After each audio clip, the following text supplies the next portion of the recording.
हो गया उसको बिक देना। Welcome back my YouTube channel. मेरे यूट्यूब चैनल में आप सभी को पुनः स्वागत है। आज मैं डिस्कस करने वाला हूँ रिटायरमेंट ऑफ पार्टनर्स। और जब पार्टनर्स को रिटायर करती है तो गुडविल का ट्रीटमेंट किस तरह से होती है, आज मैं उस पर डिस्कस करूँगा।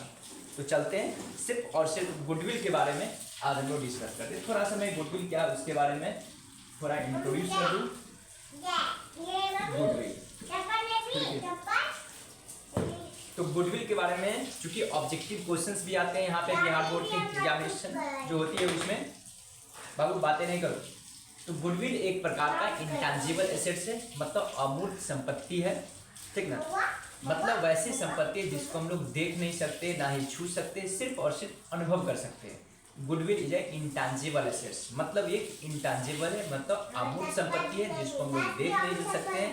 इसका अपना फिजिकल कोई एग्जिस्टेंस नहीं होती है, मतलब इसका कोई भौतिक अस्तित्व नहीं होता, सिर्फ कल्पना कर सकते हैं। जैसे एग्जाम्पल के तौर पे एक कोई भी कंपनीज का एक ब्रांड होती है, एक इमेज होता है, जो लॉयलिटी होती है, वो उसको हम लोग गुडविल बोलते हैं, ठीक ना।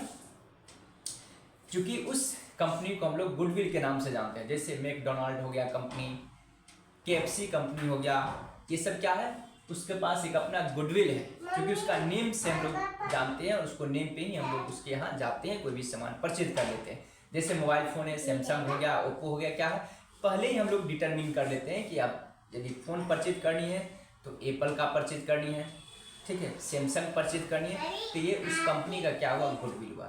आपको समझ में आ गया कि गुडविल क्या है। तब देखिए गुडविल का ट्रीटमेंट कैसे होता है। जब कोई पार्टनर रिटायर करता है, सपोज दैट कोई फर्म में पार्टनर है ए, बी और सी, तो जब तीन पार्टनर्स मिलकर कोई बिजनेस स्टार्ट करती है तो उसमें से कोई पार्टनर रिटायर कर जाती है। रिटायर की सिचुएशन कब होती है, तो कई कॉज हो सकती है, या तो उसको नुकसान हो गई, या कोई नेचुरल कैलामिटीज हो सकती है, या उसका ऐसा सिचुएशन हो गया कि वो फर्म में नहीं रह सकती है, बहुत सारे कॉजेज हो सकती है, या आपस में डिस्प्यूट हो सकती है, बहुत सारे कॉज है, उस पर हम लोग नहीं चलेंगे। तो सपोज दैट मान के चलिए सी ने रिटायर कर गया फर्म से, ये रिटायर हो गया, ठीक है। ए बी क्या समझे, ए बी सी एक फर्म की पार्टनर्स है, ठीक ना। उसमें से सी रिटायर कर जाती है, तो अब खुद सोचो, जब सी रिटायर करेगा तो सबसे पहले वो क्या क्या लेगा। उन्होंने जो असेट्स लगा रखा है वो अपना असेट्स का शेयर लेगा, साथ साथ जो अभी तक उन्होंने मेहनत किया है उसका प्रॉफिट लेगा यदि कुछ फर्म में है तो। इसके अलावा वो गुडविल लेगा। गुडविल क्या होता है, ब्रांड लेगा, क्योंकि उन्होंने लास्ट कई वर्षों से एबीसी के साथ तीनों मिलकर के काफ़ी मेहनत किया है और वो बिजनेस काफ़ी आगे चल चुका होगा। तो यहाँ पे जो नेम होता है, जो उन्होंने मेहनत किया, तो उस मेहनत के प्रतिफल के बदले में जो कुछ उसको मिलेगा उसको गुडविल बोला जाएगा। जैसे क्या कि उन्होंने जो संपत्ति लगाया उसका तब वैल्यू होता है, जो उन्होंने 1 लाख लगाया, 2 लाख लगाया, ये तो है ही। उन्होंने कैपिटल लगाया, वो भी रहता ऑलरेडी डिटरमिन होता है। उन्होंने स्टार्ट में 1 लाख लगाया, 2 लाख लगाया, 50,000 लगाया, 5 लाख लगाया, जैसा उन्होंने लगाया। बट उन्होंने जो मेहनत किया, उन्होंने जो अपना इमेज बनाया, जो मार्केट में अपना ब्रांड बनाया, क्या उसका कोई मूल्य होता है, नहीं होता है, सिर्फ कल्पना किया जा सकता है, ठीक ना।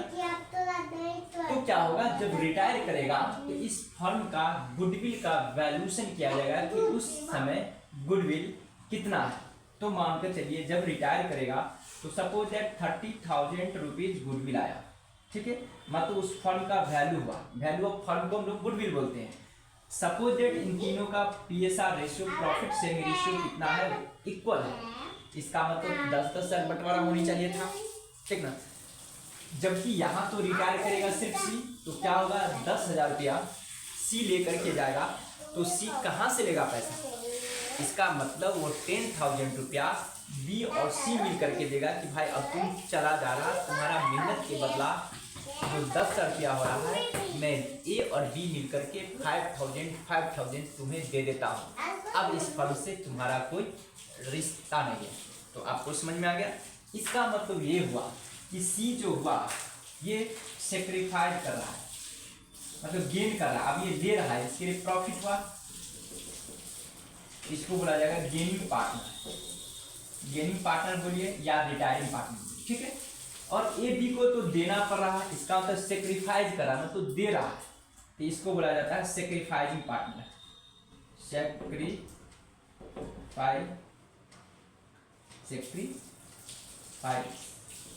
सेक्रीफाइस, ठीक है। तो ये हो गया सेक्रीफाइसिंग पार्टनर। ये ए और बी क्या करेंगे, सेक्रीफाइस मतलब दे रहा है।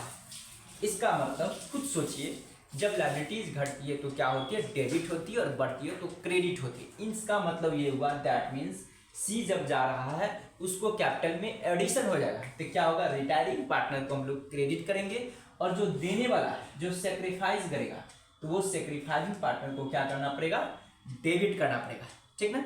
जैसे देखिए गेन, तो एज गेन किया, तो अब देखिए इसका मतलब क्या होगा, इंट्रीज देखिए गुडविल के लिए जब रिटायरमेंट की सिचुएशन होगी तो क्या होगा, गेनिंग पार्टनर्स अकाउंट क्रेडिट करेंगे, सेक्रीफाइसिंग मतलब एस का मतलब सेक्रीफाइसिंग पार्टनर्स कैपिटल अकाउंट को हम लोग क्या करेंगे, डेबिट करेंगे, ठीक है। और 2 होगा gaining partners capital account credit हो जाएगा। मतलब जिसका जिसका रेशियो बढ़ेगा वो गेन हो, मतलब सेक्रीफाइस करेगा, मतलब जो देने, जिसको देना पड़ेगा उसको सेक्रीफाइसिंग बोला जाएगा, जिसको फायदा है उसको गेनिंग बोला जाएगा, ठीक है।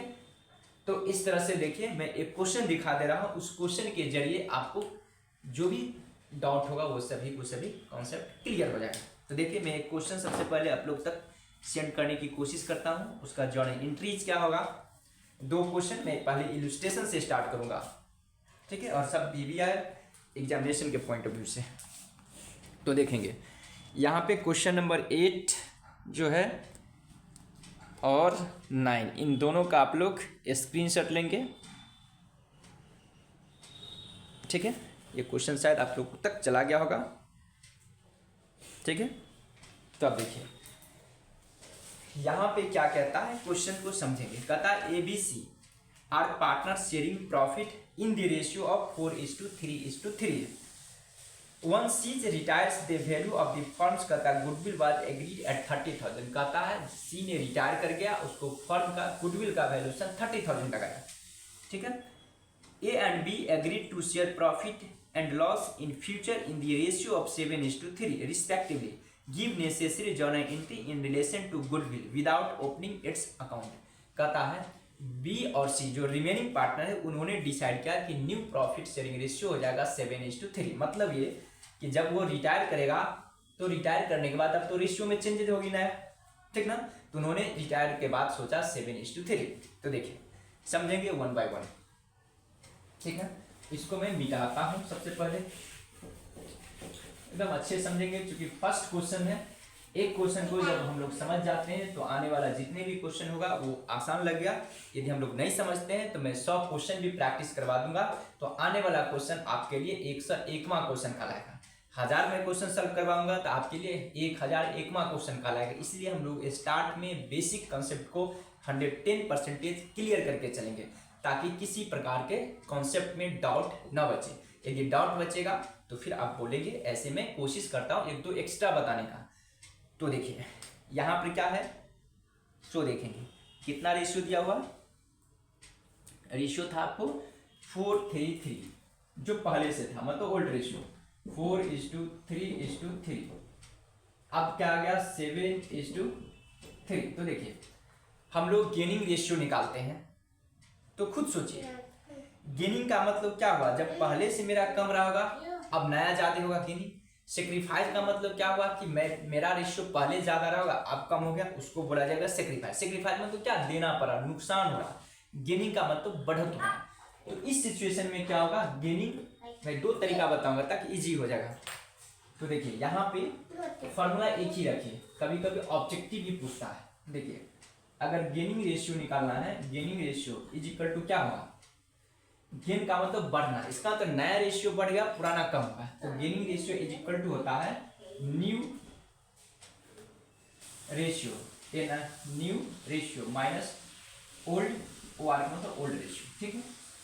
Sacrificing ratio is equal to, sacrifice मतलब घटना, इसका मतलब मेरा पुराना ज्यादा रहा होगा नया कम रहा होगा। तो सेक्रीफाइसिंग का मतलब पुराना old ratio minus new ratio. ठीक है, इसका मतलब जब भी कैलकुलेशन करेंगे तो हम लोग को एक ही फॉर्मूला रखेंगे गेनिंग रेशियो का या सेक्रीफाइसिंग रेशियो। गेनिंग में क्या होगा, जब भी आएगा तो पॉजिटिव और माइनस में आ गया तो समझेंगे निगेटिव है सेक्रीफाइसिंग, क्योंकि जब तक हम लोग माइनस प्लस नहीं करेंगे तो कैसे पता चलेगा कौन बड़ा है कौन छोटा है।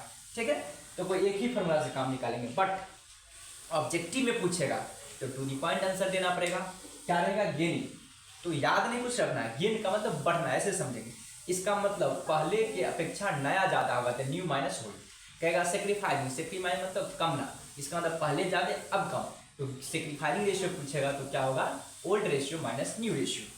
आई होप कि आपको बातें समझ में आती होगी। तो देखिए यहाँ से हम लोग को निकालते हैं, ए का सी को रिटायरिंग हो गया, तो देखिए ए कितना होगा 4 अपॉन 4 3 7 3 10 कितना माइनस क्या होगा 7/10 क्या होगा, ये माइनस में आ गया कितना, कैलकुलेशन होगा तो -3/10 होगा। बी के लिए देखिए कौन सा हमें फॉर्मूला लिखा, ओल्ड माइनस न्यू, मतलब सेक्रीफाइसिंग का अपने फॉर्मूला डाल दिया। ठीक है, गेन का अगर डालते हैं तो देखिए उल्टा, तो इसको उल्टा तो हम लोग गेन का ही लिखते ताकि ज्यादा अच्छा लगेगा। तो क्या हो जाएगा 7/10 माइनस 4/10 इज इक्वल टू कितना होगा 10/, क्या होगा गेन रेशियो, मतलब ए ने गेन किया। बी के लिए देखता हूं मैं 3/10 माइनस क्या होगा 3/10, ये 0 आया 0/10, इसका मतलब नहीं गेन किया नहीं सेक्रीफाइस किया, इसका मतलब सिर्फ ए जो है वही गेन किया। तो क्या हो जाएगा, गेनिंग पार्टनर को मैं क्या करूंगा, गेनिंग पार्टनर यहाँ पर क्या होगा, ए ने गेन किया उसको मैं डेबिट करूंगा और सी को यहाँ पर उल्टा मैंने कर दिया ना, गेनिंग पार्टनर डेबिट, जो गेन करेगा उसको क्या करेंगे डेबिट, यहाँ पर उल्टा हो गया था। एंट्री क्या होगा देखिए, गेनिंग जो बढ़ेगा पार्टनर्स कैपिटल अकाउंट डेबिट और to sacrificing partners capital account. ठीक है, ये इंक्रीज होती है। अब देखेंगे गुडविल कितना है, तो सी रिटायर कर रहा है, तो सी का गुडविल का रेशियो देखिए कितना होगा, सीज पार्टनर 30,000 इंटू 3/10, चूंकि इसका रेशियो ये 10,000। ठीक है, इसका मतलब 10,000 रुपया सी लेकर के जाएगा, उसका कैपिटल में क्या होगा बढ़त होगा, कमी होगा, क्योंकि वो जा रहा है तो उसको कैपिटल को क्रेडिट में कर दूंगा, और जो फायदा में जा रहा है उसको डेबिट करूंगा क्योंकि उसको देना पड़ेगा, क्योंकि इन फ्यूचर में फायदा लेगा तभी उसको देना पड़ेगा। तो यहाँ पर देखिए पार्टनर्स कितना था, एज ये हो जाएगा कितना नंबर क्वेश्चन था, 8 नंबर क्वेश्चन हो जाएगा, A's partners capital account debit to C's partners capital account कितना से हुआ 10,000 से। ठीक है, ये रहा क्वेश्चन नंबर 8। अब मैं 9 नंबर क्वेश्चन को सॉल्व करूंगा। कैलकुलेशन समझ में आ गया, अब 9 नंबर पे आइए। देखिए क्या कहता है, X Y and Z where partners in the firm sharing ratio in the ratio 3:2 और 1 का रेशियो, मतलब ये जो रेशियो है 3:1 का, 3:1 का रेशियो क्या था, old ratio. Z retire a new profit sharing ratio कहता है बिटवीन एक्स एंड वाई, कहता है 1:2, यानी कि जेड रिटायर करेगा, इनके बीच में रेशियो होगा 1:2 का। ठीक है, 1 Z retire the goodwill of the firm was valued of 30,000, goodwill का वैल्यू लगाया गया 30,000, pass the necessary journal entry for the retirement of goodwill on Z retire without opening the goodwill account, entries फिर वही बात होगा। तो देखिए यहाँ पे भी क्या होगा, एक्स वाई जेड है, ठीक है, यहाँ पे भी 10,000 होगा, मैं गेनिंग का ही बात करूंगा, ठीक ना, गेनिंग रेशियो। तो देखिए एक्स के लिए क्या होगा न्यू रेशियो 1:3 माइनस ये कितना 3 2 5 1 6 तो हो जाएगा 3/6। कैलकुलेशन होगा तो एलसीएम होगा 6 हो जाएगा 2 माइनस 3 इक्वल टू -1/6। इसका मतलब ये सेक्रीफाइस करेगा एक्स वाई के लिए। देखिए क्या होगा 2/3 माइनस 2 माइनस 6 इक्वल टू ये प्लस में आ जाएगा 1/6। इसका मतलब क्या हुआ ये हो जाएगा नहीं ये कितना होगा ये 6 होगा तो 2 दूना 4 माइनस ये 2 इक्वल टू हो जाएगा 2। ये इसका मतलब गेन कर रहा है ठीक है। और x से ये और तो z भी तो क्या होगा उसका जोड़ेगा वही हो जाएगा 1:6। इसके लिए गेन होगा निकालना नहीं पड़ता है इसको। इसका मतलब गेनिंग पार्टनर कौन हुआ तो देखिए y क्या कर रहा है गेन कर रहा है। इसका मतलब y पार्टनर्स को डेबिट करना पड़ेगा और x और z को क्रेडिट करना पड़ेगा। यहाँ पर लिखना पड़ेगा Y's partners capital account debit to क्या होगा एक्स पार्टनर्स कैपिटल टू जेड्स पार्टनर्स कैपिटल ठीक ना। 10,000 हिस्सा होगा तो दोनों इक्वल बांटेगा। ये 10,000 हुआ सॉरी ये 10 लेगा और ये कितना कितना तो 5,000 लेगा ठीक है 5,000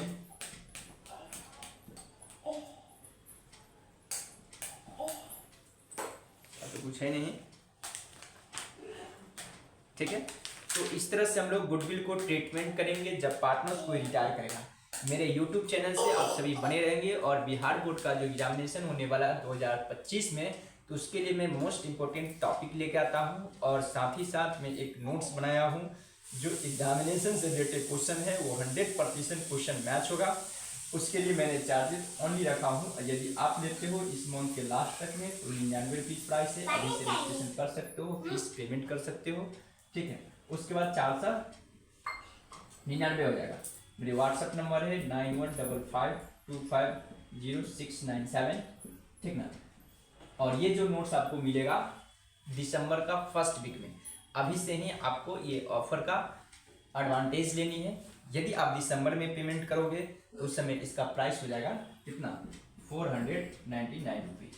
यदि आप 400 रुपया का एडवांटेज लेना चाहते हो तो अभी इस पे पेमेंट कर सकते हैं और मेरे व्हाट्सएप नंबर को लिख लेंगे और बिहार बोर्ड से रिलेटेड जो भी एग्जामिनेशन बोर्ड का जो क्वेश्चन आएंगे प्रैक्टिकल थ्योरेटिकल जो अकाउंटेंसी का उन सभी को मैं आपको नोट्स और साथ ही साथ उसका सॉल्यूशन देंगे और ऑब्जेक्टिव ताकि आप 100% मार्क्स ऑब्टेन कर सकते हो। Okay bye bye have a nice